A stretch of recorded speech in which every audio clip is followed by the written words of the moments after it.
Hello my dear students, welcome to your science class. Today we are going to start a new chapter, Why do we fall ill? इस समय के लिए यह बहुत ही interesting topic है। यह समय ऐसा चल रहा है कि सब लोग स्वस्थ रहना चाहते हैं, सब लोग डिसीज़ फ्री रहना चाहते हैं, सब लोग हेल्दी रहना चाहते हैं and we are suffering with a pandemic that is corona. और इसीलिए हमें ऑनलाइन पढ़ना पड़ रहा है।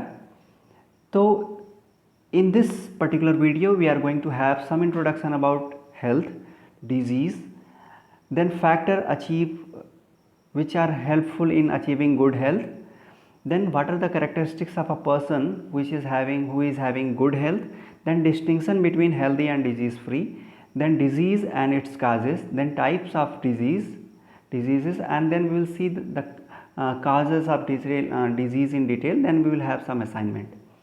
So if we see that health and disease in human communities are very complex issues and with many interconnected causes. ये क्या है? कोई भी चीज़ देखिए, अगर कहीं अर्थक्वेक आता है तो हमारे हेल्थ पे उसका डायरेक्ट इनडायरेक्ट असर होता है। कहीं पर भी बाढ़ आ जाए वहाँ पे भी हमारे हेल्थ पे असर होता है। क्यों होता है, कैसे होता है? अगर आप चीज़ों पे जाएं, थोड़ा डीप में जाएं, सपोज़ कि अगर कहीं बाढ़ आ गई तो बाढ़ आ गई, उससे हमारे हेल्थ पे क्या इफ़ेक्ट होगा, कैसे कैसे इफ़ेक्ट होता है? तो आप देखिए कि बाढ़ में होता क्या है, क्या होता है।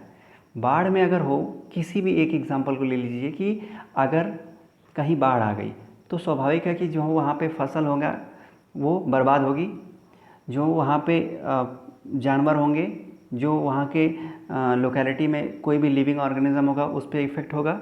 तो अगर किसी एक चीज़ में कोई इफ़ेक्ट हुआ, बैड इफ़ेक्ट हुआ और वो भी लिविंग ऑर्गेनिज्म में हुआ तो कहीं ना कहीं दूसरा लिविंग ऑर्गेनिज्म भी उससे अफेक्टेड होगा। तो इसीलिए कहा गया है कि health and disease they are interconnected. Okay, जैसे अगर अपनी बॉडी की बात करें कि if one part of body is not functioning in a proper way, then another part of the body will be affected. For example, अगर हमारे body में किडनी सही तरीके से काम कर रही है तो किडनी का जो काम है पॉइजनस सब्सटेंस को छानना और उसे शरीर से बाहर निकालना। Suppose your kidney is not filtering urine, तो then what will happen? Poisonous substance will accumulate in our body and what will be the effect of that? What will be the bad effect of that particular accumulation? Our brain will not function. What is the function of brain? It is having the ability to think, it is having ability to guide our other parts. तो ये function नहीं कर पाएगा, think नहीं कर पाएगा, सोच नहीं पाएगा, दूसरे ऑर्गन को गाइड नहीं कर पाएगा, तो हमारी बॉडी जो है कोलैप्स कर जाएगी, काम नहीं कर पाएगी। तो ये एक एग्जांपल हुआ कैसे एक चीज़ दूसरे चीज़ से इंटरकनेक्टेड है। कैसे हम अगर हेल्दी हैं तो सारी चीज़ें अच्छे तरीके से डील कर पाएंगे। कैसे सोसाइटी में अगर एक कोई घटना घटती है तो उससे हमारे हेल्थ पे इफ़ेक्ट पड़ता है। तो ये हो गया इंट्रोडक्शन। आइए हम जानते हैं कि व्हाट इज़ हेल्थ। प्रयास करते हैं कि क्या हेल्थ है। तो health in general means free from illness, disease, any type of injury और पेन।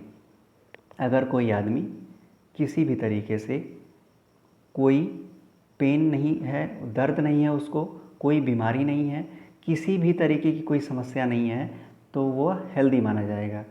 दूसरे डिफिनेशन में आप देख रहे हैं कि health can be defined as a state of complete physical, mental and social wellbeing. इस डेफिनेशन को हमें अच्छे तरीके से जानना होगा कि फिजिकल का मतलब आपकी बॉडी से रिलेटेड, कि कहीं भी कोई डिफॉर्मिटी नहीं है, कोई इंजरी नहीं है, कोई डिजीज़ नहीं है, कोई दर्द नहीं है, तो फिज़िकली आप फिट हैं। मेंटली मतलब आपका फिज़िकल स्ट्रक्चर जो है सब कुछ सही है, बिना किसी बीमारी के है। लेकिन अगर आप मेंटल की बात करते हैं तो आपकी सोच, सारी चीज़ें और आपके मन में कोई एंजाइटी नहीं है, कोई समस्या नहीं चल रही है, कोई दुविधा नहीं है, और सोशल वेलबींग मतलब आपका जो फैमिली स्टेटस है, आपका जो नेबर से रिलेशन है, जो आपके आसपास के लोगों से जो व्यवहार है वो हर तरीके से सही है, तो इसका मतलब आप हेल्दी हैं। तो अगर आप फिज़िकली, मेंटली और सोशली वेल वर्स्ड हैं, अच्छे हैं, तो it means that you are healthy.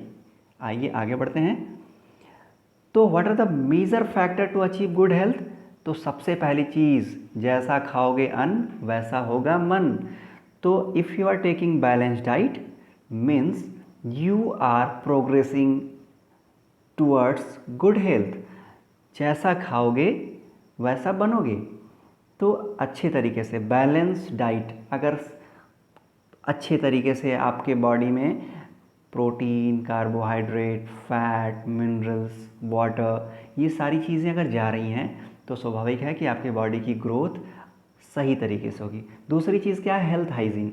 देखिए आज के डेट में आपको बताया जा रहा है कि अगर कोरोना से बचना है तो हमें टाइम टाइम से अपना हाथ धोना है, सैनिटाइज करना है, मास्क लगाना है, बाहर जाते समय अपने शरीर को ढक के जाना है, आते समय फिर से उसको साफ़ सुथरा करके और अपने आप को सुरक्षित करना है। तो ये हो गई हाइजीन की बात। ये केवल कोरोना के लिए नहीं, ये सारी तरीके से हर समय अपने को हेल्दी रखने के लिए ज़रूरी है। कुछ और चीज़ें हैं जैसे योगा और मेडिटेशन जो आपके मन को शांत करता है, जैसा कि डेफिनेशन ही बताई है कि फिज़िकली और मेंटली भी आपको साउंड होना है अगर आप हेल्दी होना चाहते हैं तो। और एक्सरसाइज एक ऐसी चीज़ है जिसे आप भुला नहीं सकते। तो ये सारी चीज़ों का अगर आप ध्यान रखें, आगे देखिए, अगर फूड पे, एक्सरसाइज पे, स्ट्रेस मैनेजमेंट पे मतलब योगा मेडिटेशन पे अगर आप ध्यान देंगे तो you can manage your stress and family and friends. You know, we are social animal, humans are social animals. तो अगर हम सोसाइटी में सही तरीके से सरवाइव करना चाहते हैं तो हमें अपने रिलेशंस को बहुत ही अच्छे तरीके से मेंटेन करना है, उसे निभाना है। अगर आपकी फैमिली सुखी है तो आप भी सही तरीके से रहेंगे, आपका भी मेंटल स्टेटस सही होगा, पड़ोसी के साथ व्यवहार सही होगा। और दूसरी बात जो आप नेगलेक्ट नहीं कर सकते, स्लीप, सोना बहुत ज़रूरी है। 6 to 8 आवर्स आपको हेल्दी तरीके से सोना है बिना किसी डिस्टरबेंस के। तो अगर आप अच्छी नींद ले रहे हैं, आप अच्छा भोजन कर रहे हैं, समय से एक्सरसाइज कर रहे हैं, फैमिली के साथ टाइम बिता रहे हैं, फ्रेंड्स के साथ टाइम बिता रहे हैं, और फ्रेंड्स मतलब गुड फ्रेंड्स, ऐसा नहीं कि सभी फ्रेंड हो गए आपके। तो ध्यान रखना है कि आपको पता है कि कौन आपका फ्रेंड है और कौन क्या है, तो इस चीज़ का भी ध्यान रखना चाहिए कि गुड फ्रेंड। ओके, तो ये सारी चीज़ों का अगर आप ध्यान रखेंगे तो definitely you will achieve a good health.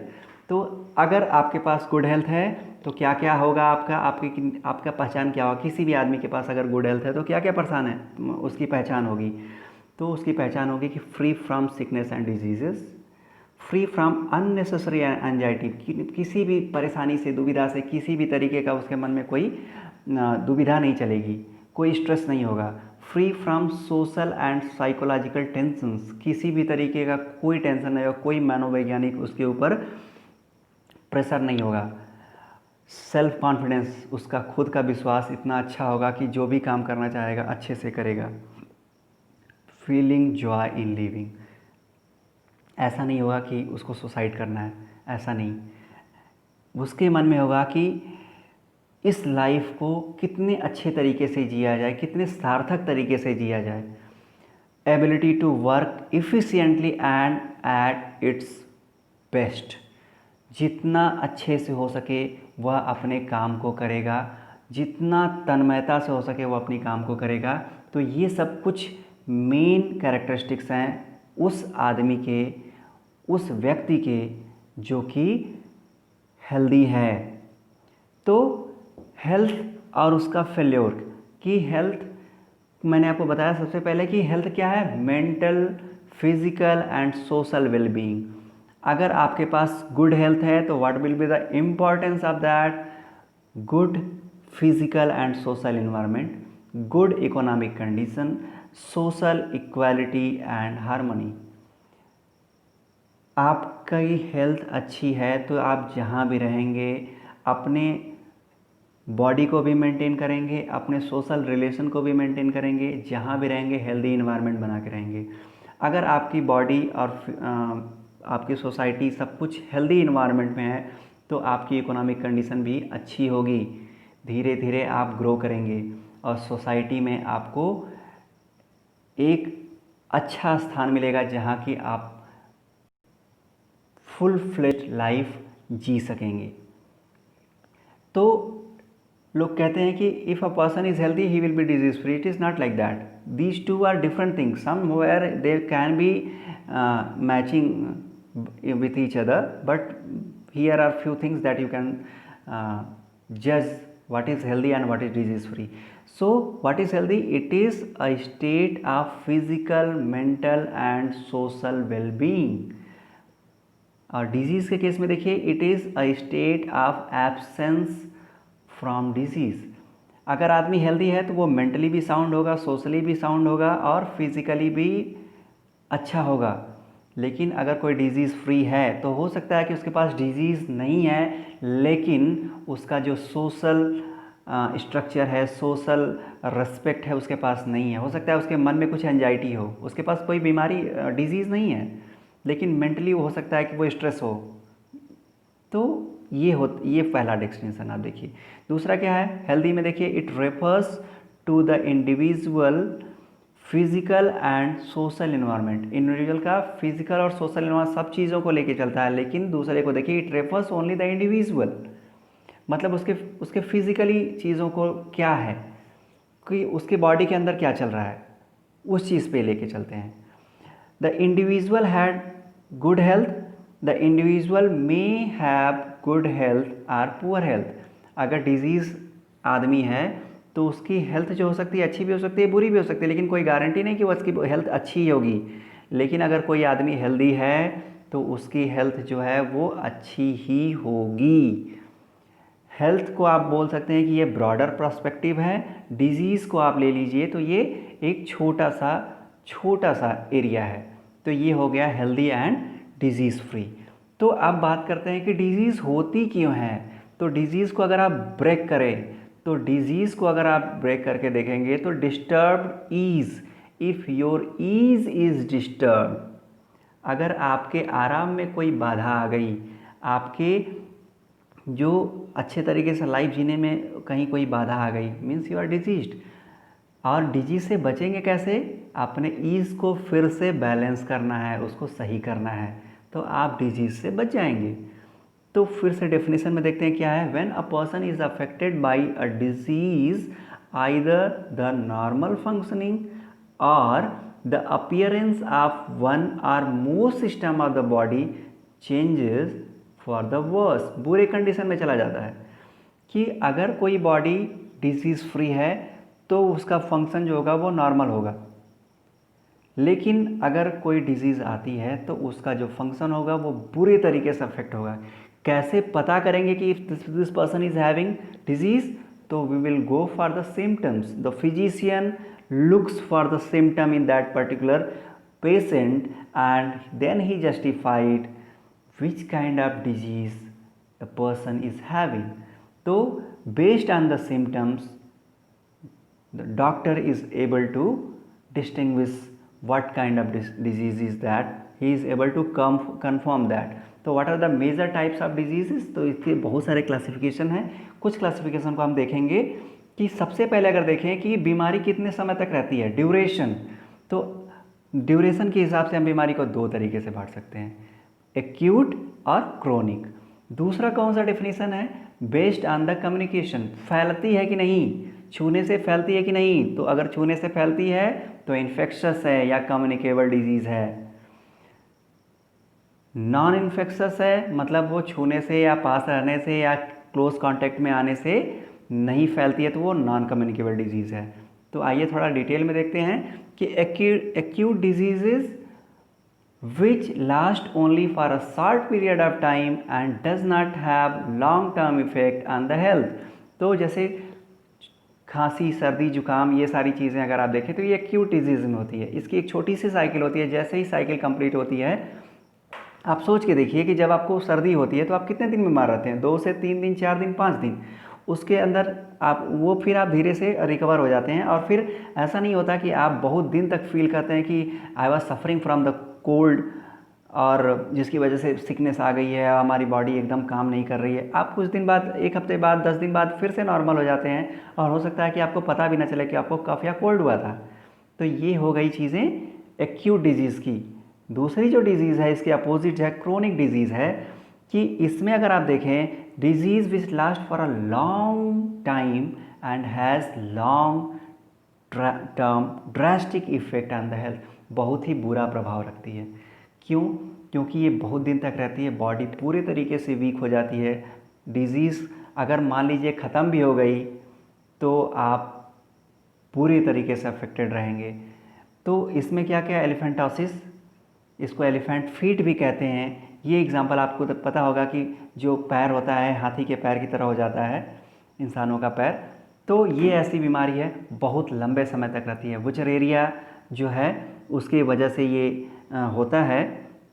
और दूसरा जो है ट्यूबरकुलोसिस, जिसको टीबी भी बोलते हैं, तो ये भी अगर किसी में हो गई तो बहुत लंबे समय तक रहती है। माइकोबैक्टीरियम जो है ये रिस्पॉन्सिबल होता है। कौन अफेक्ट होता है? लंग्स अफेक्टेड होते हैं और ब्रीथिंग में फिर समस्या होती है और बहुत सारी चीज़ें हैं। तो ये केवल और केवल एग्जाम्पल हो गया किस चीज़ के, जो लॉन्ग टर्म डिजीज़ेस हैं। अब बात करते हैं जो दूसरा क्लासिफिकेशन है कि इन्फेक्शस और नॉन इन्फेक्शस, कम्युनिकेबल और नॉन कम्युनिकेबल डिजीज़। तो इन्फेक्शस डिजीज़ के बारे में बात करते हैं। Disease which spread from an infected person to a healthy person through air, water, food, vectors, physical और सेक्सुअल कॉन्टैक्ट्स। जो चीज़ें फैलती हैं, कौन कौन से फैलती हैं? कॉमन कोल्ड फैलता है, chicken pox, measles, typhoid, cholera, tuberculosis, malaria, AIDS etcetera. तो ऐसे बहुत सारे हैं जो कि इन्फेक्शस हैं। अगर ये वेक्टर से भी फैलते हैं, एयर से भी फैलते हैं, वाटर से, फूड से, ये सारी चीज़ों के मदद से ये फैलते हैं। लेकिन उसके जगह पे अपोजिट साइड में क्या है? नॉन इन्फेक्शस या नॉन कम्युनिकेबल डिजीज़ हैं। ये ऐसे डिजीज़ हैं ये स्प्रेड नहीं होती। कौन कौन से डिजीज़ में आएंगे? Deficiency diseases comes under it. Deficiency disease में क्या क्या आती हैं? ये जब कभी बॉडी में किसी न्यूट्रिएंट्स की, किसी हार्मोन्स की, किसी विटामिन की कमी हो जाती है तो इसकी वजह से बीमारी होती है। डायबिटीज़ को देखिए, इंसुलिन की कमी। इंसुलिन कहाँ से निकलता है भाई? पैंक्रियाज से निकलता है। तो डायबिटीज़ कई तरीके की होती हैं।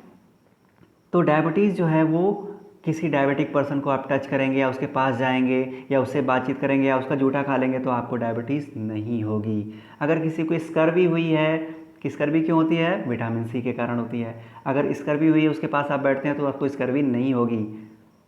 दूसरी एलर्जिक डिजीज़, इसमें क्या है? When body is hyposensitive to foreign animals, suppose asthma. आप देखिए कभी धूल से प्रॉब्लम होती है, कभी पॉलन ग्रेन से प्रॉब्लम होती है, कभी किसी भी जो पर्टिकुलर मैटर्स हैं एयर में उसकी वजह से प्रॉब्लम हो जाती है। तो इन सब ये जो डिजीज़ के एग्जांपल हैं ये नॉन इन्फेक्शस हैं, ये नॉन कम्युनिकेबल हैं। कुछ और डिजीज़ को देखते हैं। कैंसर बहुत ही सीरियस बीमारी है, लेकिन ये इसमें होता क्या? Uncontrolled of certain tissues. Malignant जब हो जाता है तो वो ट्यूबर में हो जाता है, फिर कैंसरस प्रॉपर्टीज़ आ जाती हैं चीज़ों में। तो ये जान लीजिए कि अनकंट्रोल ग्रोथ होती है, बढ़ती जाती हैं चीज़ें और आपको ट्यूमर की तरह बाद में ग्रोथ दिखाई देती है। लेकिन फिर भी कैंसर भी छूने से नहीं फैलता है, उस मरीज के पास जाने से कैंसर नहीं होता है। मेंटल डिसऑर्डर, डिप्रेशन है, एंजाइटी है, कोई आदमी परेशान है, लेकिन उसके पास आप बैठेंगे तो आप जब तक आपको छूने से या उसके पास जाने से आपको एंजाइटी और डिप्रेशन नहीं आएगा। एडिक्शन, ये आदमी सिखाता है वो अलग चीज़ है, लेकिन अल्कोहल पीने वाले के पास बैठने से आप अल्कोहल अचानक से आप में नहीं आ जाएगा कि नहीं आपको उसका नशा चढ़ जाए, ऐसा नहीं होगा। ड्रग्स, ये सब चीज़ें जब तक आप नहीं करोगे तब तक नहीं होगा। ऐसा नहीं है कि कोई एडिक्ट है और आप उसके पास बैठ गए और उसके अंदर जो नशा है वो आपके ऊपर आ गया, ऐसा नहीं होता। तो these are example of non communicable things and degenerative things. तो जब कोई ऑर्गन है जो धीरे धीरे वो सेल जो आती हैं वो बीमार हो गई या काम करना बंद करे, डिसइंटीग्रेशन होने लगा, डीजनरेट होने लगी सेल, तो हार्ट डिजीज़ कुछ ऐसी हैं जिसमें सेल्स जो होती हैं डीजनरेट होती हैं और जिससे हार्ट की फंक्शनिंग जो होती है वो प्रॉपर नहीं हो पाती है। तो हम इसके बारे में बात कर रहे थे कि ये नॉन इन्फेक्शस डिजीजेज़ हैं, नॉन कम्युनिकेबल डिजीजेज़ हैं। जो कि फैलती नहीं हैं। तो अब बात करते हैं कि what are the major causes of disease, क्या ऐसी बात है जिसकी वजह से बीमारी होती है। तो कुछ पैथोजेंस होते हैं जिसकी वजह से बीमारी होती है। पैथोजेंस में क्या क्या है भाई, वायरस हैं, बैक्टीरिया हैं, फंजाई हैं, then protozoans and some worms are there. Because of that we are suffering from diseases. There are few genetic disorders जैसे डाउन सिंड्रोम हो गया। तो ये सारी चीज़ें हैं जिसकी वजह से हमको डिजीज़ होती है। इन्वायरमेंटल पोल्यूशन की वजह से डिजीज़ होती है। आपको बहुत अच्छे से पता है कि अगर एयर पोल्यूट हो गई या वाटर पोल्यूट हो गया तो आपको डिजीज़ होती है। माल फंक्शनिंग ऑफ बॉडी पार्ट्स, अगर आपकी बॉडी का कोई पार्ट है जो कि काम नहीं कर रहा है या काम कर रहा है तो प्रॉपर तरीके से नहीं कर रहा है तो भी आप डिजीज हो जाएंगे। जैसे पैंक्रियाज सही से काम ना करे, इंसुलिन का प्रोडक्शन बंद कर दे, क्या बीमारी होती है, डायबिटीज़। तो ऐसे बहुत सारी चीज़ें हैं कि अगर आपका बॉडी पार्ट है जो काम ना करे तो आपको बीमारी होगी। पुअर हेल्थ अंडर नरिशमेंट की बात करते हैं। आपको बताया था कि भोजन एक ऐसी चीज़ है, अगर आप सही तरीके से भोजन करेंगे तो आप बहुत सारी बीमारियों से बच सकते हैं। लेकिन if you are taking food that is not proper, that is not in balanced manner, then you will have, definitely we will have variety of diseases. Your body will be inviting variety of diseases. तो अब बात करते हैं what is pathogen.